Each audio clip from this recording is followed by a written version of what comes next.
ಎಷ್ಟೋ ಜನಕ್ಕೆ ಹೊರಗಡೆ ಕಾಣಿಸ್ಕೊಂಡು ಓಡಾಡ್ತಿರ್ತಾರೆ. ನಾನು ಸಮಾಜ ಸೇವೆ ಮಾಡ್ತೆ ಅಂತ ಇವತ್ತಿನ ಸೋಷಿಯಲ್ ಮೀಡಿಯಾದಲ್ಲಿ ಒಂದು ಊಟ ಕೊಟ್ಟರು ನಿಂಗೆ ಹಿಡ್ಕೊಂಡು ಓಡಾಡೋರನ್ನ ನೋಡಿದೀವಿ ನಾವು. ಈ ಒಂದು ಕರ್ನಾಟಕ ಅಚೀವರ್ಸ್ ಬುಕ್ಕಿಗೆ ಸೇರಿಸುವಾಗ ಏನೆಲ್ಲ ಒಂದು ಕ್ವಾಲಿಟಿಯನ್ನ ನೋಡಿ ಸೇರಿಸ್ತಾರೆ ಅನ್ನೋದು ಎಲ್ರಿಗೂ ಇರುತ್ತೆ ಕುತೂಹಲ. ಅದನ್ನ ನಾನು ನಿಮ್ಮ ಮುಖಾಂತರ ಕೇಳ್ತಿದ್ದೀನಿ.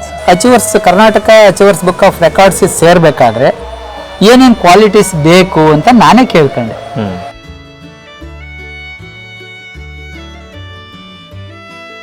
ನನಗೆ ಈಗ ಏನೆಲ್ಲ ಸಾಧನೆ ಮಾಡಿದ್ರೆ ಆಯ್ತಾ, ಇಲ್ಲಿ ಒಂದು ಬಹಳಷ್ಟು ಪೇಪರ್ಸಲ್ಲಿ ಬಂದಿರೋದು ನೋಡಿದ್ವಿ.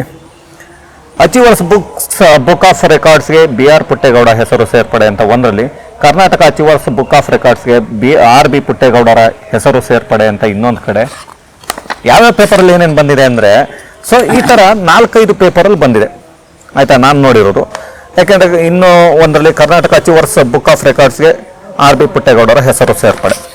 ಈ ಕರ್ನಾಟಕ ಅಚೀವರ್ಸ್ ಬುಕ್ ಆಫ್ ರೆಕಾರ್ಡ್ಸ್ಗೆ ಸೇರೋದು ಅಷ್ಟು ಈಸಿನಾ ಹಾಗಾದರೆ ಅಂತ ಕೆಲವರು ಕ್ವಶನ್. ಅಂದರೆ ಇವ್ರು ಯಾರು ನಮ್ಮ ಕಣ್ಣಿಗೆ ಕಾಣಿಸಿಲ್ಲ, ಆದರೆ ಕರ್ನಾಟಕ ಅಚೀವರ್ಸ್ ಬುಕ್ಕಿಗೆ ಸೇರ್ಕೊಂಡ್ರಲ್ಲ, ರೆಕಾರ್ಡ್ಸ್ ಆಫ್ ಅಚೀವರ್ಸ್ ಬುಕ್ಕಿಗೆ ಸೇರಿದ್ದಾರೆ. ಎಷ್ಟೋ ಜನಕ್ಕೆ ಹೊರಗಡೆ ಕಾಣಿಸ್ಕೊಂಡು ಓಡಾಡ್ತಿರ್ತಾರೆ. ನಾನು ಸಮಾಜ ಸೇವೆ ಮಾಡ್ತೆ ಅಂತ ಇವತ್ತಿನ ಸೋಷಿಯಲ್ ಮೀಡಿಯಾದಲ್ಲಿ ಒಂದು ಊಟ ಕೊಟ್ಟರು ನಿಂಗೆ ಹಿಡ್ಕೊಂಡು ಓಡಾಡೋರನ್ನ ನೋಡಿದೀವಿ ನಾವು. ಊಟ ಕೊಡೋದನ್ನ ವಿಡಿಯೋ ಮಾಡ್ಕೊಂಡು ಅದನ್ನ ಹಾಕಿ ಅದರಲ್ಲಿ ಏನೋ ಮಾಡ್ಕೊಳ್ಳೋರ್ನ ನೋಡಿದ್ವಿ.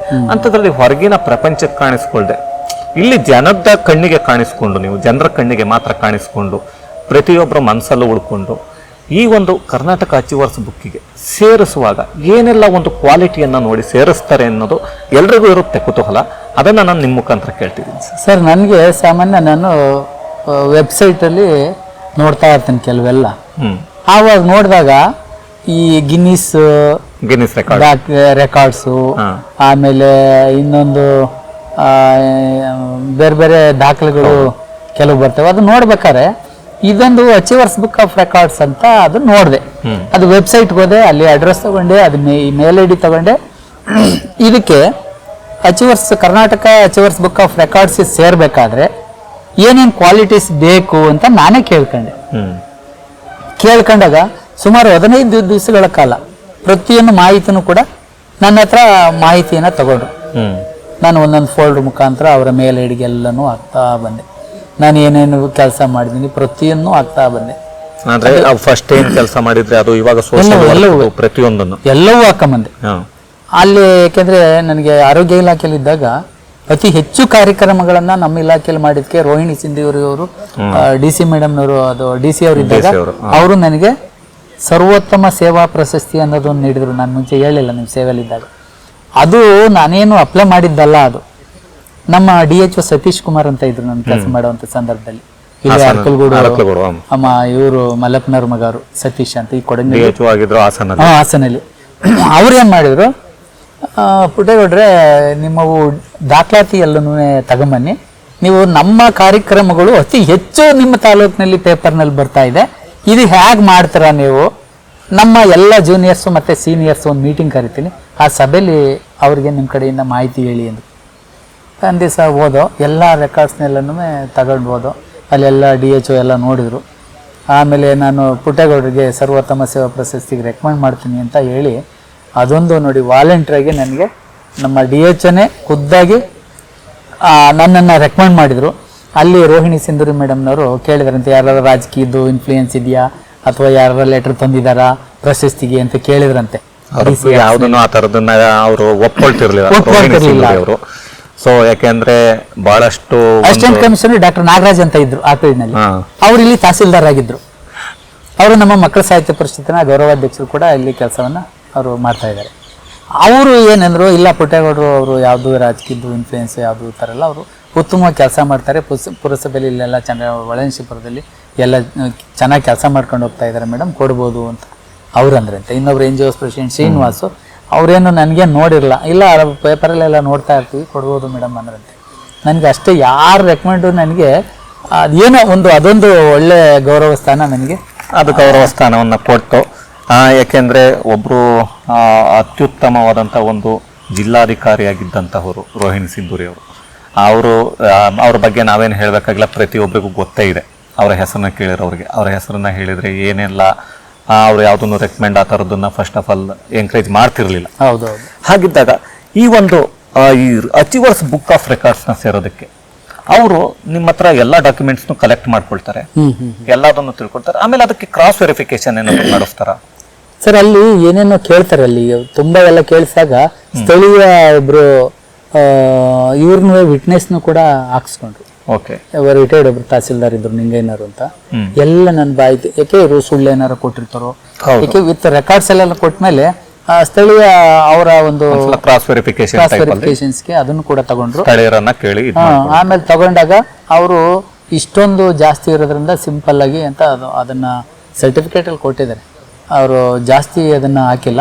ಅದು ಬೇರೆ ಬೇರೆ ಏನೇನು ಯಾವ್ಯಾವ ಸಂಸ್ಥೆಯಲ್ಲಿ ಕೆಲಸ ಮಾಡಿದ್ದೆ ಅನ್ನೋದ್ರು multi service multi service contributions ಅಂತ ಆ ಒಂದು ಸರ್ಟಿಫಿಕೇಟ್ ಅಲ್ಲಿ ಇದೆ.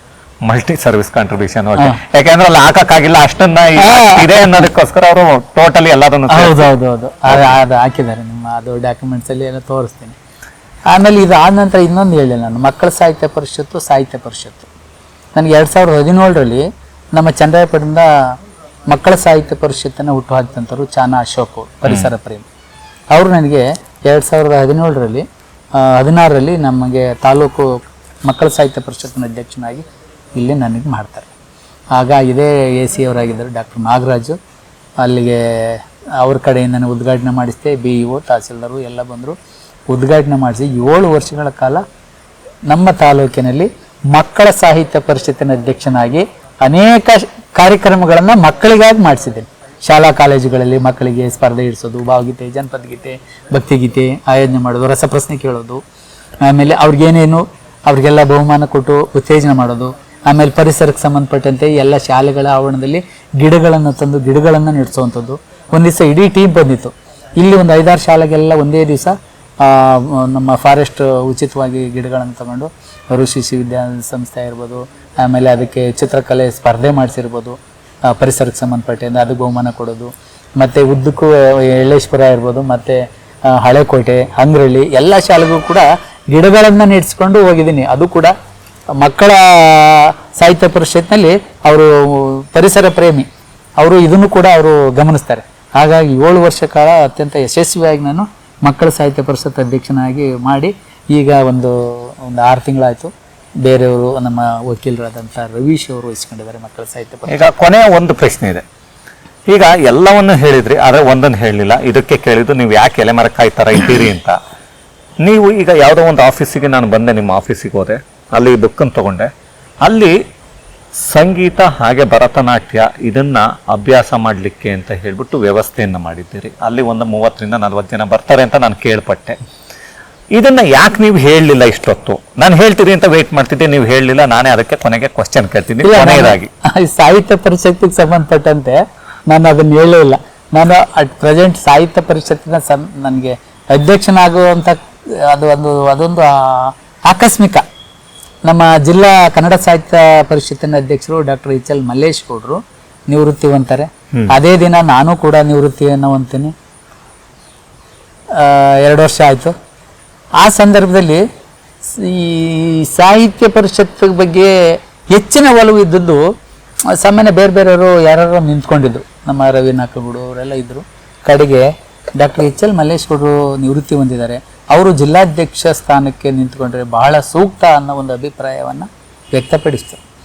ಇಲ್ಲಿ ನಾನು ಕೆಲವೆಲ್ಲ ಆಕಸ್ಮಿಕ ಎಲ್ಲ ಕಾರ್ಯಕ್ರಮಗಳನ್ನು ಮಾಡ್ತಾ ಇರಬೇಕಾದ್ರೆ ಆಮೇಲೆ ಮಾನ್ಯ ಶಾಸಕರು ತಿಳಿಸಿದ್ರು ಅಂತಲೋ, ಮತ್ತು ನಮ್ಮ ಮಲ್ಲೇಶ್ ಗೌಡರು ಬೇರೆಯವರನ್ನೆಲ್ಲ ವಿಚಾರಿಸ್ಬಿಟ್ಟು ನನ್ನ ನೇರವಾಗಿ ಸಾಹಿತ್ಯ ಪರಿಷತ್ ತಾಲೂಕು ಅಧ್ಯಕ್ಷ ಮಲ್ಲೇಶ್ ಗೌಡರು 2 ವರ್ಷ ಆಯಿತು ಮಾಡಿ. ಸಾಹಿತ್ಯ ಪರ ಚಟುವಟಿಕೆಗಳು ನಿರಂತರವಾಗಿ ಈಗ ಅಲ್ಲಿ ಬರ್ತಾರೆ ಸರ್. ಏನಂದ್ರೆ ಈಗ ಆ ಮಕ್ಕಳಿಗೆ ಹೇಳ್ಕೊಡೋದಕ್ಕೆ ಅಂತ ಟೀಚರ್ ಆಗಿ ಬರ್ಬೇಕಾಗತ್ತೆ, ಕೆಲವರು ಬರ್ತಾರೆ. ಈಗ ಅವರಿಗೆ ಒಂದು ಸಂಬಳವನ್ನ ಅವರು ಏನಾದ್ರೂ ಸ್ವಲ್ಪ, ಅಂದ್ರೆ ಪೂರ್ತಿ ಕೊಡೋದಕ್ಕಾಗ್ಲಿಲ್ಲ ಅಂದ್ರೂ ಸ್ವಲ್ಪನಾದ್ರೂ ಕೊಡ್ಬೇಕಾಗತ್ತೆ. ಯಾಕೆಂದ್ರೆ ಅವ್ರು ಬರೋದಕ್ಕೆ ಹೋಗೋದಕ್ಕೆ ಚಾರ್ಜಸ್ ಎಲ್ಲ ಇರುತ್ತೆ. ಇದನ್ನ ಗೌರ್ಮೆಂಟ್ ಕೊಡುತ್ತಾ, ಇಲ್ಲ ನೀವು ನಿಮ್ಮ ಕಡೆಯಿಂದ? ಅದು ಏನಾಗುತ್ತೆ ಅಂದ್ರೆ, ನನಗೆ ಇವೆಲ್ಲ ಕೆಲವರೆಲ್ಲ ಶಾಸ್ತ್ರೀಯ, ಈಗ ನಂದೇ ಉದಾಹರಣೆ ತಗೊಳ್ಳಿ, ಶಾಸ್ತ್ರೀಯವಾಗಿ ನಾನೇ ಕಲ್ತಿಲ್ಲ, ಬೇರೆಯವರಾದ್ರೂ ಶಾಸ್ತ್ರೀಯವಾಗಿ ಸಣ್ಣ ಮಕ್ಕಳು ಕಲೀಲಿ ಅನ್ನೋ ಉದ್ದೇಶದಿಂದ ಏನಾದ್ರು ಒಂದು ನಮ್ಮ ಆಫೀಸ್ ಮಾಡಿಕೊಂಡು ಇಲ್ಲಿಗೆ ನುರಿತ ವಿದ್ವಾಂಸರನ್ನ ಕರೆಸಿ ಅವ್ರ ಕಡೆಯಿಂದ ಪಾಠ ಹೇಳಿಸ್ಕೊಟ್ರೆ ಇನ್ನೂ ಚೆನ್ನಾಗಿರುತ್ತಲ್ವಾ, ಮಕ್ಕಳು ಕಲಿಯುವಂಥವು ಕಲೀಲಿ ಅಂದ್ರೆ ಅವ್ರಿಗೆ ಅವರು ಏನು ಒಂದು ಸಂಭಾವನೆ ಬೇಕು ಅಂತ ಅವ್ರ ಪೋಷಕರ ಕಡೆಯಿಂದನೇ ತಗೊಳ್ತಾರೆ. ಹೌದು, ಅವರು ಶಾಸ್ತ್ರೀಯ ಸಂಗೀತಕ್ಕೆ ವಾರದಲ್ಲಿ 2 ಕ್ಲಾಸ್ ಮಾಡ್ತಾರೆ, ತಿಂಗಳಲ್ಲಿ ಒಂದು 8 ಕ್ಲಾಸ್ ಮಾಡ್ತಾರೆ. ಇನ್ನು ಜೊತೆಗೆ ಇನ್ನು ಲೇಡೀಸ್ ಕೆಲವರೆಲ್ಲ ಭರತನಾಟ್ಯಕ್ಕೆ ಆಕಾಂಕ್ಷಿಗಳಿದ್ರು. ಕೆಲವರು ಅವರು ಕೊರಿಯೋಗ್ರಾಫರ್ ಚಂದ್ರಪಟ್ಟಣದಿಂದ ಅಕ್ಷತಾ ಮೇಡಮ್ ಅಂತ ಬರ್ತಾರೆ. ಅವರು ಕೂಡ ಭರತನಾಟ್ಯಕ್ಕೆ ಆ ಪೋಷಕರೆಯ ಅವ್ರಿಗೆ ಸಂಭಾವನೆ ಕೊಡ್ತಾರೆ ಹೊರತು ನಮ್ಮ ಮ್ಯೂಸಿಕ್ ಸಂಗೀತ ಮುರಳಿ ಸರ್ ಅವರಿಗೆ, ಅಕ್ಷತಾ ಮೇಡಮ್ ಅವರಿಗೆ ಯಾವುದೇ ರೀತಿ ಸರ್ಕಾರದಿಂದ ಯಾವ ರೀತಿ ಸಂಬಳ ಇಲ್ಲ. ಅವರು ಸ್ವಂತ ಬಂದು ಅವರ ಸಮಯವನ್ನು ಮೀಸಲಿಟ್ಟು ಇಲ್ಲಿ ಬಂದು ಹೇಳ್ಕೊಡೋದ್ರಿಂದ ಅನೇಕ ಜನ ಇದ್ದಾರೆ ಆಸಕ್ತರು. ಹಾಗಾಗಿ ನಮ್ಮ ಅದೊಂದು ಸ್ಥಳಾವಕಾಶವನ್ನು ಅದು ಮಾಡಿಕೊಟ್ಟಿದ್ದೀನಿ.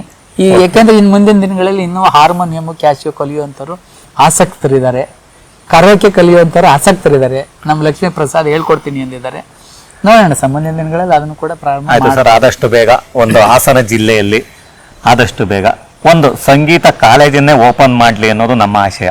ಹಾಸನ ಜಿಲ್ಲೆಯಲ್ಲಿ ಮೊದಲ ಬಾರಿಗೆ ಆಗ್ಬಿಡ್ಲಿ ಬೇಕಾದ್ರೆ ಅನ್ನೋದು ನಮ್ಮ ಒಂದು ಆಶಯ ಕೂಡ. ಸರ್, ಈಗ ಇತ್ತೀಚೆಗೆ ಸರ್ಕಾರಿ ಶಾಲೆಗಳಲ್ಲೂ ಕೂಡ ಇದೆ, ಬಟ್ ಅಲ್ಲಿ ಸಂಗೀತ ಮಾಸ್ಟ್ರು ಕೂಡ ಒಬ್ಬೊಬ್ರು ಇರ್ತಾರೆ. ಕೆಲವು ಕಡೆ ಇದೆ, ಕೆಲವು ಕಡೆ ಇಲ್ಲ, ಕೆಲವು ಕಡೆ ಸಂಗೀತ ಶಿಕ್ಷಕರು ಅಂತಾನೆ ಇದೆ, ಬಟ್ ಆದ್ರೆ ಕೆಲವು ಕಡೆ ಶಿಕ್ಷಕರಿಲ್ಲ. ನಾನು ಬಹಳ ಕಡೆ ಸಂಗೀತ ಇಲ್ಲ. ಹೌದು, ಕೆಲವು ಕಡೆ ಇದ್ದಾರೆ. ಇದ್ರೂ ಕೂಡ ಅದನ್ನ ಶಾಸ್ತ್ರೀಯವಾಗಿ ಹೇಳ್ಕೊಳ್ಳುವಂತ ಪರಿಪಾಠ ಸರ್ಕಾರಿ ಶಾಲೆಯಲ್ಲಿ ಇಲ್ಲ. ಹಾಗಾಗಿ ಖಾಸಗಿಯಾಗಿ ವಿದ್ವಾಂಸರು ಪರಿಣಿತರಿರ್ತಾರೆ, ಅವ್ರ ಕಡೆಯಿಂದ ಹೇಳಿಸ್ಕೊಡ್ತಾ ಇದ್ದಾರೆ. ಮುಂದಿನ ದಿನಗಳಲ್ಲಿ ನಾವು ಕೂಡ ಈಗ ನೀವು ಹೇಳಿದ್ರಿ ಅಕ್ಷತಾ ಮೇಡಮ್ ಅವ್ರನ್ನ, ಕೊರಿಯೋಗ್ರಾಫರ್ನ, ಸೊ ಅವರನ್ನು ಕೂಡ ಒಂದು ಚಿಕ್ಕ ಇಂಟರ್ವ್ಯೂನಲ್ಲಿ ತಗೊಂಡು ಬರೋ ಒಂದು ಯೋಚನೆ ಮಾಡ್ತೀವಿ. ಹಾಗೇನೆ ಮುರಳಿ ಅಂತ ಮುರಳಿ ಸರ್ನ ಅವರು ಯೂಟ್ಯೂಬ್ ಅಲ್ಲಿ ಎಲ್ಲ ನಮ್ಮ ಆರ್ ಕೆ ಪದ್ಮನಾಭ ಅವರ ಶಿಷ್ಯರು ಕೂಡ, ಅವರನ್ನ ಇಂಟರ್ವ್ಯೂ ಮಾಡುವಂತ ಒಂದು ವ್ಯವಸ್ಥೆಯನ್ನು ಮಾಡ್ತೀವಿ. ಮುಂದಿನ ದಿನಗಳಲ್ಲಿ ಮತ್ತೆ ಸಿಗ್ತೀವಿ. ಸೊ ಅವರನ್ನ ನಮಗೆ ಪರಿಚಯ ಮಾಡಿಕೊಟ್ರೆ ನಾವು ಅವ್ರನ್ನ ಏನಿದೆ ಅವರು ಯಾವ ತರ ಕಲ್ತು ಬಂದ್ರು ಎಲ್ಲದನ್ನು ಅವ್ರ ಹತ್ರನೇ ಕೇಳಿ ತಿಳ್ಕೊಳ್ಳೋದು, ತಿಳಿಸುವಂಥದ್ದು. ಅಂದ್ರೆ ಹೊರಗಿನ ಪ್ರಪಂಚಕ್ಕೆ ಅವರನ್ನು ತೋರಿಸಿ ಅವರನ್ನ ನೋಡಿ ಕಲಿಬೇಕಾಗಿರೋದು ಏನಾದ್ರು ಇದ್ರೆ ನಮ್ಮ ವೀಕ್ಷಕರು ಕಲೀಲಿ ಅನ್ನೋದು ನಮ್ಮ ಯೋಚನೆ. ಆಮೇಲೆ ಇನ್ನೂ ಒಂದು ಸರ್ ಲಾಸ್ಟ್ಗೆ ಅಂದ್ರೆ ಈ ಲಕ್ಷ್ಮಣೇಶ್ವರ ದೇವಸ್ಥಾನ ಇದೆ. ಹೌದು, ನಮ್ಮ ಶಾಸಕರು ದೊಡ್ಡ ದೇವಸ್ಥಾನವನ್ನು ಕಟ್ಟಿಸಿದ್ದಾರೆ. ಅಲ್ಲಿ ಪ್ರತಿ ಶಿವರಾತ್ರಿಲಿ ರಾತ್ರಿ 2 ಗಂಟೆವರೆಗೆ ಸ್ಥಳೀಯ ಕಲಾವಿದರುಗಳ ಮುಖಾಂತರ ಅನೇಕ ಸಾಂಸ್ಕೃತಿಕ ಕಾರ್ಯಕ್ರಮಗಳನ್ನ ನಡೆಸುವಂತ ಜವಾಬ್ದಾರಿ. ಶಿವರಾತ್ರಿ ದಿವಸ, ಶಿವರಾತ್ರಿ ಹಬ್ಬದ ದಿನ ಸುಮಾರು 5-6 ಸಾವಿರ ಜನ ಬರ್ತಾರೆ. ಅಲ್ಲೆಲ್ಲ ದೇವರ ದರ್ಶನ ಮಾಡ್ಕೊಂಡು ಹೋಗ್ತಾ ಇರ್ತಾರೆ. ಅಲ್ಲಿ ಒಂದು ಒಳ್ಳೆ ವೇದಿಕೆಯನ್ನ ನಿರ್ಮಾಣ ಮಾಡಿದ್ದೀನಿ. ಸ್ಥಳೀಯ ಕಲಾವಿದರಿಗೆ ಒಳ್ಳೊಳ್ಳೆ ಅದ್ಭುತವಾದ ದೇವರ ಭಕ್ತಿಗೀತೆಗಳು, ಗಾಯನ, ವಚನ, ಆಮೇಲೆ ಹಾಡುಗಾರಿಕೆ, ಭಜನೆ ಇವೆಲ್ಲವನ್ನು ಕೂಡ ರಾತ್ರಿ 2 ಗಂಟೆವರೆಗೂ ಮಾಡ್ತೀನಿ ಸರ್. ಅದೊಂದು ಖುಷಿಯಿಂದ ಈಗಾಗಲೇ 2 ವರ್ಷ ಯಶಸ್ವಿಯಾಗಿ ಮಾಡಿದ್ದೀನಿ. ಅದನ್ನು ನೋಡ್ಕೊಂಡು ನಮ್ಮ ಸ್ಥಳೀಯ ಶಾಸಕರು 2 ವರ್ಷದಿಂದ ಗಣಪತಿ ಗಣೇಶನ ಒಂದು ತಿಂಗಳು ಕಾಲ ಕೂರಿಸ್ತಾರೆ. ಆ ಕೂರಿಸುವಂತ ಹೊಳೆನರಸೀಪುರದಲ್ಲಿ ಪ್ರತಿ ಸಾಂಸ್ಕೃತಿಕ ಕಾರ್ಯದರ್ಶಿಯಾಗಿ ನನ್ನನ್ನು ಪ್ರತಿ ಕಲಾವಿದರನ್ನ ಕರೆಸೋದು, ಅವ್ರ ಕಡೆಯಿಂದ ಹಾಡಿಸೋದು ಎಲ್ಲ ಜವಾಬ್ದಾರಿಯನ್ನು ನಾನು ವಹಿಸ್ಕೊಟ್ಟಿದ್ದಾರೆ. ಹೋದ ವರ್ಷನೂ ಕೂಡ ತುಂಬ ಚೆನ್ನಾಗಿ ನಾನು ಕಾರ್ಯಕ್ರಮವನ್ನು ಮಾಡಿಸಿದ್ರು ಅಂತ ಇಲ್ಲ, ಆದರೂ ಕೂಡ ಈ ವರ್ಷ ಜನ ಮೆಚ್ಚುಗೆಯನ್ನು ಇನ್ನೂ ಕೂಡ ಗಳಿಸ್ಕೊಂಡಿದೆ. ಏಕೆಂದರೆ ಉತ್ತಮವಾದ ಕಾರ್ಯಕ್ರಮಗಳನ್ನು ಬೇರೆ ಬೇರೆ ಜಿಲ್ಲೆ, ಅಂತಾರಾಷ್ಟ್ರೀಯ ಜಿಲ್ಲೆ, ಅಂತಾರಾಷ್ಟ್ರೀಯ ಕಲಾವಿದರುಗಳನ್ನು ಇಲ್ಲಿ ಕರೆಸಿ ಈ ಕಾರ್ಯಕ್ರಮಗಳನ್ನು ನಡೆಸ್ತೀನಿ. ಅದಕ್ಕೆ ಪೂರಕವಾಗಿ ದಾಖಲೆಯನ್ನು ನಿರ್ಮಾಣ ಮಾಡಿದ್ದೀನಿ ನಾನು. ಏಕೆಂದರೆ ದಾಖಲೆ ಇಲ್ಲದೆ ಇದ್ದರೆ ಇವತ್ತು ಯಾವುದು ಕೂಡ ನಮಗೆ ನೆನಪಿಗೆ ಬರಲ್ಲ. ಇಷ್ಟು ವರ್ಷ ಯಾರೂ ಮಾಡಿರಲಿಲ್ಲ ಆ ಥರ ಒಂದು ದಾಖಲೆಯನ್ನು ದೊಡ್ಡ ಪುಸ್ತಕದಲ್ಲಿ ರೂಪದಲ್ಲಿ ಏನೇನು ಕಾರ್ಯಕ್ರಮಗಳನ್ನ ಮಾಡಿದ್ದೀನಿ ಅದೆಲ್ಲವನ್ನು ಕೂಡ ಮಾಡಿದ್ದೀನಿ. ಅದೊಂದು ನನಗೆ ಖುಷಿ ತರುವಂಥ ವಿಚಾರ ಸರ್. ಮುಂಬರುವ ದಿನಗಳಲ್ಲಿ ಆದರೆ ನೋಡೋಣ, ಮಾರ್ಚಲ್ಲಿ ನೆಕ್ಸ್ಟ್ ಶಿವರಾತ್ರಿ ಇದೆ 24ಕ್ಕೆ. ಖಂಡಿತ ಏನಾದರೂ ಆದರೆ ನಮ್ಮ ಚಾನಲ್ ಮುಖಾಂತರ ಒಂದು ಸಲ ತೋರಿಸೋದಕ್ಕಾದ್ರೆ ಸ್ಥಳೀಯ ಪ್ರತಿಭೆಗಳನ್ನ ಒಂದೇ ವೇದಿಕೆಯಲ್ಲಿ ತೋರಿಸೋ ಒಂದು ವ್ಯವಸ್ಥೆಯನ್ನು ಆ ದಿನಕ್ಕೆ ಮಾಡೋಣ. ಏನಾದರೂ ಅಕಸ್ಮಾತ್ ನಮ್ಮ ಕೈಯಲ್ಲಿ ಆದರೆ ಲೈವ್ ಮಾಡೋದಕ್ಕೆ ಒಂದು 3 to 4 hours 5 hours, ಸೊ ಅದನ್ನು ಕೂಡ ಒಂದು ಟ್ರೈ ಮಾಡ್ತೀವಿ. ಸೊ ಆ ಟೈಮಲ್ಲಿ ಖಂಡಿತ ಲೈವ್ ಮಾಡೋದಕ್ಕೆ ಆದಷ್ಟು ಪ್ರಯತ್ನ ಮಾಡಿ. ಲೈವ್ ಆಗಲಿಲ್ಲ ಅಂದರೂ ಅಕಸ್ಮಾತ್ ಸ್ಥಳೀಯ ಪ್ರತಿಭೆಗಳನ್ನ ತೋರಿಸೋದಕ್ಕೆ ವೇದಿಕೆಯಲ್ಲಿ ಯಾವ್ಯಾವ ಪ್ರತಿಭೆಗಳು ಯಾವ್ಯಾವ ಥರ ಇರ್ತಾರೆ ಅಂತ ಆ ಒಂದು ಪ್ರಯತ್ನ ನಮ್ಮ ಯೂಟ್ಯೂಬ್ ಚಾನಲ್ ಮುಖಾಂತರನೇ ಆ ದಿನಕ್ಕೆ ಮಾಡ್ತೀವಿ. ಸೊ ಅಕಸ್ಮಾತ್ ನಾವು ಮಾಡಿದ್ರು ಕೂಡ ನೀವು ಮರಿದೆ, ಇಲ್ಲ ಲಕ್ಷ್ಮೀ ಪ್ರಸಾದ್ ಅವರಿದ್ದಾರೆ ಮರಿದೆ, ಖಂಡಿತ ಒಂದು ಫೋನನ್ನು ಮಾಡಿ ನಾನು ಪಾದಯಾತ್ರೆ ಹೋಗಿ ಇಲ್ಲೇ ಎಲ್ಲಾದರೂ ಬಂದಿರ್ತೀನಿ ಸ್ವಲ್ಪ ಇಲ್ಲ ಅಂತಂದರೆ ಸೊ ನನಗೆ ಫೋನ್ ಮಾಡಿದ್ರೆ ನಾನು ಬರ್ತೀನಿ. ಆ ಟೈಮ್ ಕಡೆಯದಾಗಿ ನಾನು ತಾಲೂಕು ಪ್ರತಿನಿಧಿ ಪತ್ರಿಕೆಯ ತಾಲೂಕು ವರದಿಗಾರನಾಗೂ ಕೂಡ ನಾನು ಕೆಲಸವನ್ನು ಮಾಡ್ತಾ ಇದ್ದೀನಿ.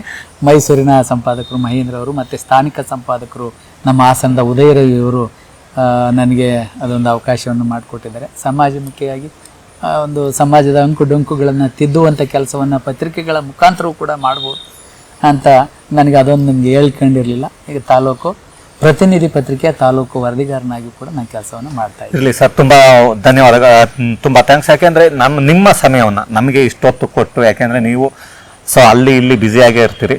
ಬ್ಯುಸಿಯಾಗಿರುವಾಗ ಈ ಸಮಯನ ಕೊಟ್ಟು ನಮಗಾಗಿ ಇಷ್ಟೊತ್ತು ಕೂತ್ಕೊಂಡು ಮಾತಾಡಿದ್ದಕ್ಕೆ.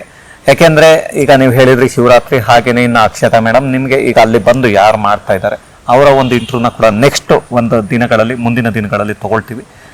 ನಮಗೆ ಇನ್ನು ಕತ್ಲೆ ಆಗ್ತಾ ಇದೆ. ಇಷ್ಟೊತ್ತವರೆಗೂ ಕುತ್ಕೊಂಡು ಮಾತಾಡ್ಸಿದೀವಿ 1-1.5 ಗಂಟೆ. ತುಂಬ ಧನ್ಯವಾದಗಳು ಸರ್, ತಮ್ಮನ್ನು ಮೀಟ್ ಮಾಡಿದ್ದಕ್ಕೆ ಖುಷಿ ಆಯಿತು. ತಮಗೂ ಕೂಡ ಧನ್ಯವಾದಗಳು. ಹಾಗೆ ಎಲ್ಲರೂ ಕೂಡ ನನ್ನ ನಮಸ್ಕಾರಗಳನ್ನು ತಿಳಿಸ್ತಾ ಧನ್ಯವಾದಗಳು.